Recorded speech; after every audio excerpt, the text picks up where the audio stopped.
పెద్ద నోట్లు రద్దు చేయకముందే కొత్త 2000 రూపాయల నోటు వస్తుందని, దాంట్లో నానో చిప్ ఉంటుందని, దీంతో పెద్ద మొత్తంలో 2000 నోట్లు ఎక్కడ ఉన్న ఇన్కమ్ ట్యాక్స్ వారు ఇట్టే పసిగట్టగలరని ఎన్నో వార్తలు వచ్చాయి.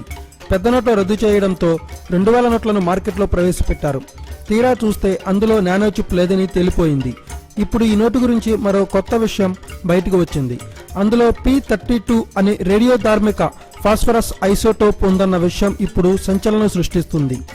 2000 రూపాయల నోటు ముద్రించడానికి రేడియో ధార్మిక ఇంక్ ఉపయోగించారని సోషల్ మీడియాలో తెగ పోస్టులు వస్తున్నాయి. ఢిల్లీ, చెన్నై, నెల్లూరు, బెంగళూరు, పూణే లాంటి నగరాల్లో సరిగ్గా ఎక్కడైతే పెద్ద మొత్తంలో నోట్లు దాచిపెట్టారో అక్కడే ఆదాయ పన్ను శాఖ అధికారులు సోదాలు చేసి వాటిని స్వాధీనం చేసుకోవడంతో ఈ వార్తలు మరింత ఎక్కువయ్యాయి. ఒకే చోట ఎక్కువ మొత్తంలో P32 అనే పదార్థం ఉంటే వెంటనే తెలిసిపోతుందని, అందుకే పెద్ద మొత్తంలో నోట్లు ఎక్కడ ఉన్నా దాడులు జరుగుతున్నాయని విచ్చలవిడిగా ప్రచారాలు చేస్తున్నారు. 2000 నోటులో ఉండే రేడియో ధార్మిక పదార్థం వల్ల ఎలాంటి ప్రమాదం లేదని, ఆరోగ్యానికి కూడా ఎలాంటి ఇబ్బంది ఉండదని అంటున్నారు. కానీ అసలు నిజం వేరేలా ఉంది. అసలు ఈ నోటు తయారీ విషయంలో రెగ్యులర్గా ఉండే సెక్యూరిటీ ఫీచర్లే తప్ప ఎలాంటి అదనపు ఫీచర్లను చేర్చలేదని రిజర్వ్ బ్యాంక్ వర్గాలు స్పష్టం చేశాయి.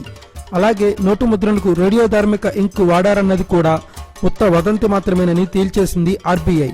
దీంతో సోషల్ మీడియాలో చక్కెర్లు కొడుతున్న ఈ కొత్త విషయం కూడా తప్పేనని తేలిపోయింది. Thanks for watching. Please subscribe our channel.